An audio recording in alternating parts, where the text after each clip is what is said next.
So this is the final update on the Procycle jet kit install. So like I say, I put the 150 main jet in here. I thought my issue with that hesitation when slightly rolling off throttle from wide open throttle was maybe I put in the needle wrong when I initially did the base settings and put the clip on the 4th notch. Like I say, after that, I did go to the 3rd clip on the needle. That did help when I rolled off the throttle as far as that hesitation from going to from WOT to 7/8. I did try the 2nd clip. I did notice a difference, so I put it back on the 3rd. I like that for the mid-range better, lower end. And like I say, I could drive around fine with that. I did not modify the airbox. So the other day, this weekend here, I ended up putting in the 145 jet, and that was it. I was too rich on the main. So if you get a slight hesitation, just rolling off throttle slightly from wide open throttle, if you get that little hesitation, you're not lean, you're too rich. So obviously that tells me, you have to go per Procycle's instructions and modify your airbox. I didn't want to do that. I thought I could maybe get away with it. But that's the case. So it runs not as lean from the factory, obviously, because I have the fuel mixture screw out a little more and with that adjustable needle. So I can definitely see the improvement from low to mid range. After that, I don't notice a huge difference as far as the higher end of the range, but definitely pulls better in lower mid range. Throttle response is better, and definitely get the Procycles kit. And yeah, so that's it. Next year I might modify the airbox. I don't want to cut the stupid thing. And you got more dirt going in there, and just I got my control box sitting on top of my air box in between the secondary breather and air filter for my underglow kit. So, if I cut open the air box, I don't know. I don't want to do it. I'm happy with the way it runs now.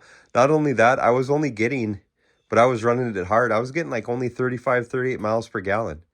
When with the stock jetting in varying riding conditions, highway, off-road, giving her for a little bit, I'd range anywhere from 42 to 48 miles per gallon. So I'll see what this brings next summer with the 145 main, but I don't want to be under 40. I mean, 40 is going to be low enough for me. So hopefully with the 145 main jet, I'll still keep her above 40. But that's the update. Definitely worth it for the Procycle kit. I